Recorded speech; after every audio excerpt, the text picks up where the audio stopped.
¿Quién no ha tenido muchas veces la sensación de no tener suficiente memoria?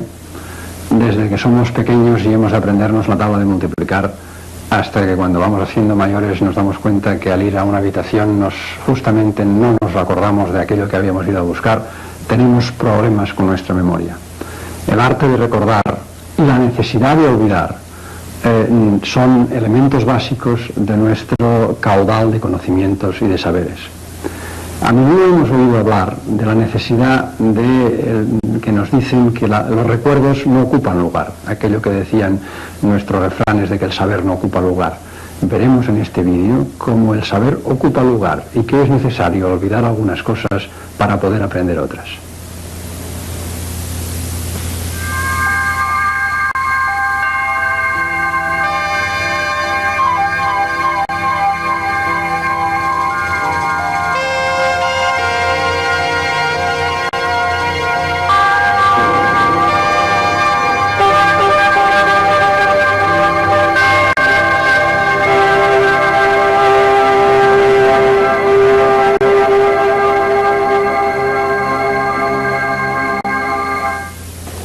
La razón por la que los psicólogos piensan que hay más de un tipo de memoria se debe al llamado efecto de posición serial. Ahora, si intentan memorizar, pueden darse cuenta de lo que es el efecto de posición serial.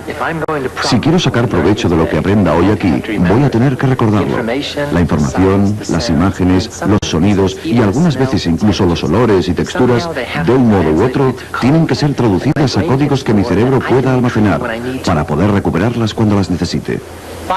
Para sobrevivir, tengo que recordar qué cosas son peligrosas y cuáles son comestibles. Las imágenes, las ideas, el lenguaje, incluso mis acciones físicas tienen que estar representadas en mi memoria y, por tanto, recuperables para asistirme cuando sea necesario. La memoria es tan esencial que, de hecho, para muchos psicólogos y neurólogos es el camino principal para estudiar las funciones de la mente y las estructuras del cerebro.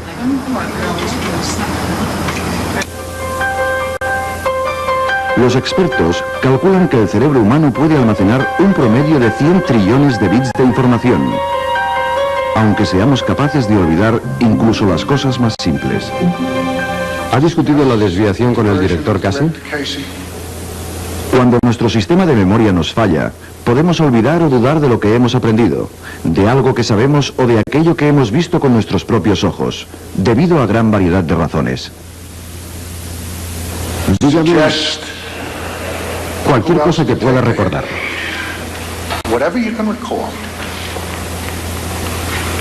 Bueno, ahora no recuerdo. Quiero decir que hemos discutido mucho sobre ello. ¿Está preparada? Sí. Las investigaciones sobre el olvido nos dan a entender que la memoria es un complejo proceso psicológico, un proceso dinámico influenciado por muchos factores. Colegio, agua,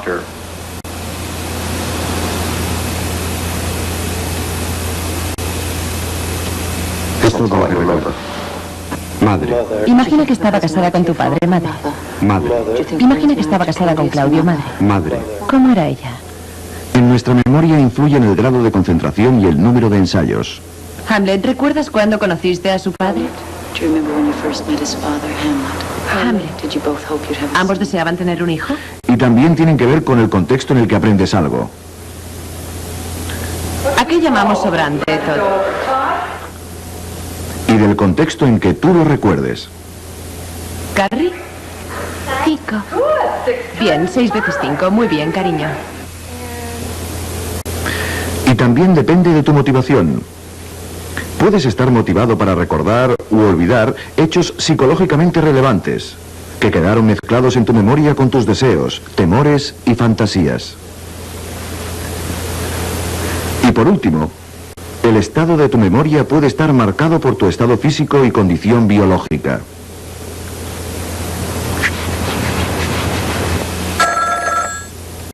Y también por interferencias de otros sucesos y experiencias.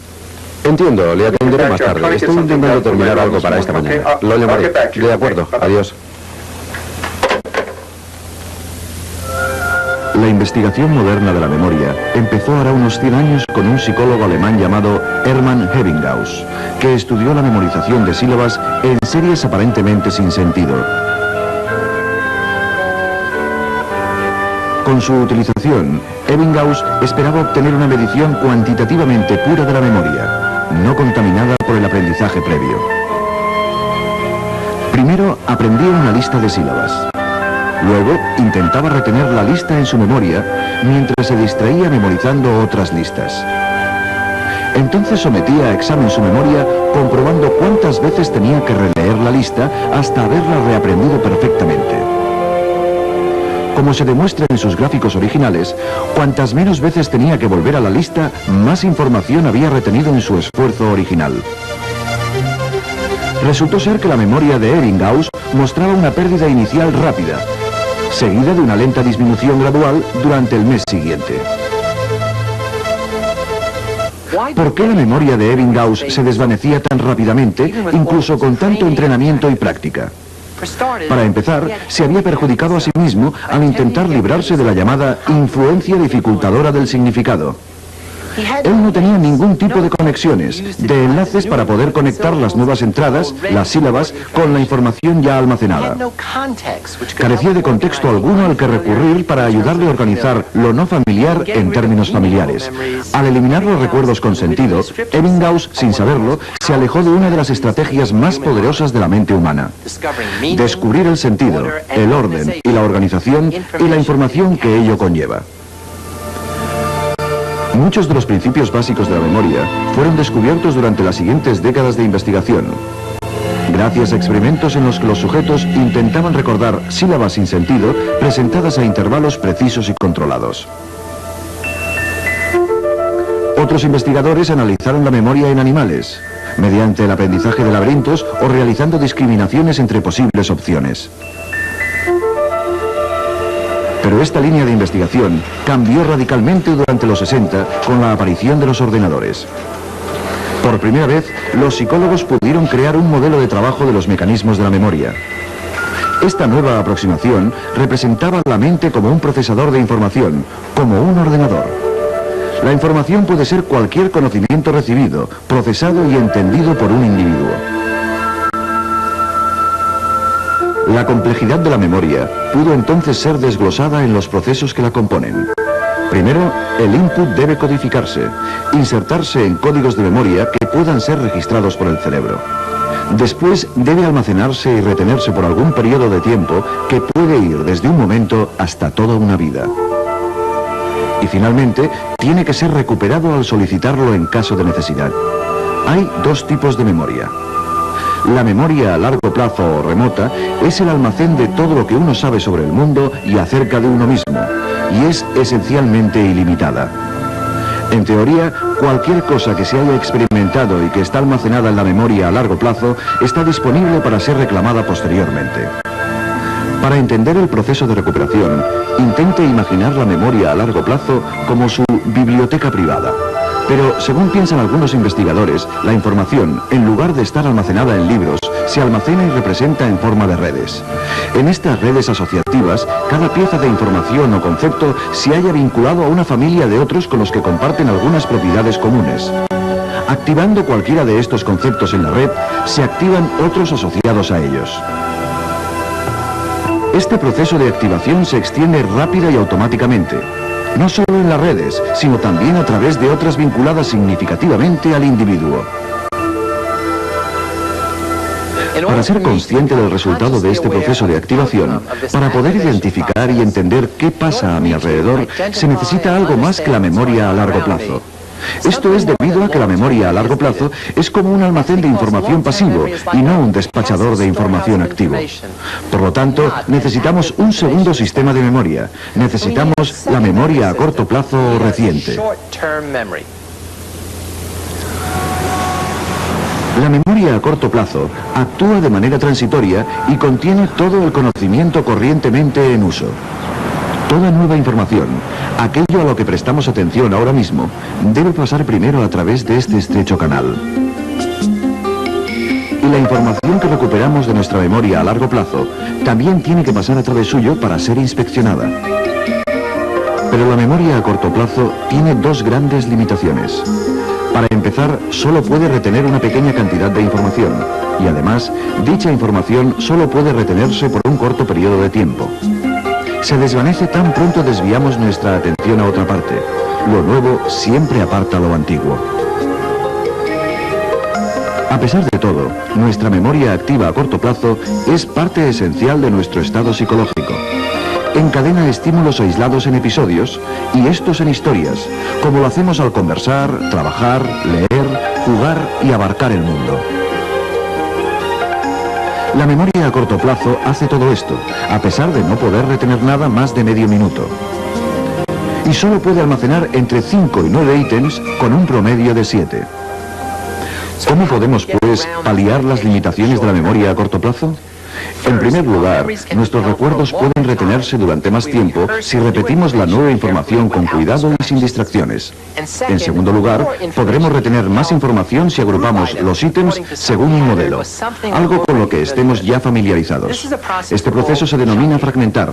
Un fragmento puede ser una palabra, una frase con sentido o una secuencia de números, y 7 fragmentos pueden llevar mucha más información que 7 ítems. Por ejemplo, después de que yo enumere la siguiente secuencia en voz alta, me gustaría que me la repitieran número a número. Ahí va. 1, 7, 7, 6, 1, 8, 1, 2, 1, 8, 6, 1, 1, 9, 1, 4, 1, 9, 4, 1. Es difícil, ¿no?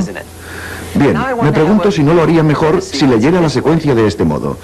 1776, 1812, 1861, 1914, 1941. En vez de 20 números a recordar, tienen solo 5 fechas. En vez de 20 bits, 5 fragmentos de información conocida de la historia de América. Aprendemos nuevo material, relacionándolo y asociándolo al antiguo. Gordon Bower, psicólogo de Stanford, especialista en técnicas para mejorar la memoria, conocidas como entrenamiento mnemotécnico. Cada problema de memoria puede separarse en estadios diferentes. Uno tiene que ver con el archivo de material original, es decir, aprender mientras se está estudiando. Mientras que el otro estadio está relacionado con ser capaz de retenerlo mientras está siendo examinado o se te pide recordar. Hay diversas técnicas para mejorar la memoria. Una de ellas, que es muy efectiva, se denomina palabra clave. Se trata, en primer lugar, de aprender un grupo de indicaciones o claves que se asociarán a lo que se desea recordar. Veamos, recuerde esto. 1 es un búho. 1 es un búho. 2 es arroz. 2 es arroz. 3 es un pez. 3 es un pez. 4 es un gato. 4 es un gato. 5 es un brinco. 5 es un brinco. Bien, estas son las partidas o ítems de palabras sin relación que me gustaría que recordaras. Asocia cada ítem de la lista con los fragmentos sucesivos. Primero, el número 1 es un árbol. Árbol. Ahora asócialo con el búho. El búho está en el árbol. Correcto. 2 es sal. 2 es arroz. Falta sal en el arroz. Bien. 3 es río. Vale, 3 es un pez. El pez nada en el río. Correcto. 4 es pato. 4 es gato. El gato persigue a un pato. 5 es niño. 5 es brinco. El niño da un brinco. Muy bien. ¿Cuál era el tercer ítem de la lista? Río. El pez nada en el río. Me gustaría que repitieras toda la lista de ítems al revés. De acuerdo. 5, brinco, niño. Correcto. 4, gato, pato. Bien. 3, pez, río. Bien. 2, arroz, sal. Bien. 1, búho, árbol. Muy bien, los has acertado todos. Bien, ahora puedes ver cómo funciona un encajamiento entre el proceso de almacenaje, el proceso de aprendizaje y el plan de recuperación. En la mayoría de mnemotécnicos la principal característica es la rima. Sigmund Freud fue el primero en reconocer que lo que recordamos y lo que optamos por olvidar puede ayudar a mantener nuestro sentido de integridad y autoestima. Freud describió el proceso de represión en el que el ego se defiende contra la información y los pensamientos inaceptables, sacándolos de la conciencia y reprimiéndolos y almacenándolos en el mundo del inconsciente. Pero alguno de ellos, dice Freud, intentará liberarse y asomarán disfrazados en sueños, en lapsus verbales y en síntomas de malestar mental. Algunos recuerdos tienen más sentido para nosotros por lo que se denomina el proceso constructivo del recuerdo. Para conseguir que información nueva encaje mejor entre lo que ya sabemos y creemos, acentuamos algunos detalles, eliminamos algunos y reinterpretamos otros. De esta forma, construimos temas consistentes e historias coherentes, incluso a partir de información inconsistente y ambigua. Estos dos procesos constituyen un principio central de la memoria. Cómo y qué recordamos está determinado por cómo somos y qué sabemos a priori. Cada día veo una cantidad enorme de gente y recibo muchísima información. Pero, ¿cuánto de ello recordaré? Como hemos visto, la respuesta dependerá no solo de cuánto me concentro y de las distracciones que se presentan, sino también de quién soy y de lo que ya sé. Pero, ¿cómo se traducen todos estos factores en el funcionamiento actual de mi memoria? La respuesta tiene que ver con algo llamado esquema. Los esquemas son los marcos de nuestras ideas básicas y preconcepciones sobre la gente, los objetos y las situaciones. Toda la nueva información que aprendemos se organiza relacionándose con esquemas existentes. Y muchas de nuestras construcciones de la memoria surgen al tratar de encajar nueva información en antiguos esquemas. ¿Cuántas cosas de las que hay en esta oficina sería capaz de recordar? En un experimento para demostrar el poder de los esquemas, algunos sujetos pasaron algunos minutos en esta habitación. Más tarde se les interrogó sobre su contenido. Lo que los sujetos recordaron estaba fuertemente influenciado por su esquema mental de lo que hay en una oficina típica. Ellos recordaron correctamente objetos que correspondían a los de su esquema de oficina. Recordaron peor los objetos que no formaban parte de su esquema. Y recordaron erróneamente objetos que suelen estar en una oficina, pero que no estaban en esta en concreto. Los esquemas también influyen en nuestra percepción y comprensión del mundo. Un artista de San Francisco, Franco Magnani, pintó de memoria un cuadro del pueblo italiano en el que había nacido. No había visto su pueblo desde hacía 30 años. Comparemos ahora otra de sus obras con estas fotos recientes del pueblo, tal como realmente es, un lugar que ha cambiado sustancialmente.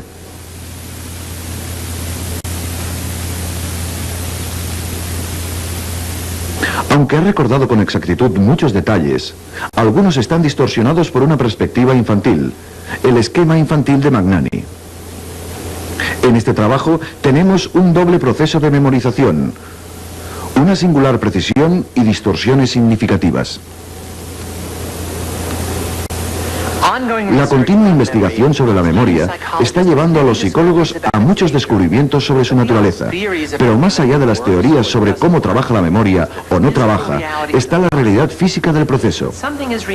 Cuando se recuerda algo, se produce un cambio físico en el cerebro. Los recuerdos crean alteraciones permanentes en la estructura y funcionamiento del sistema nervioso central.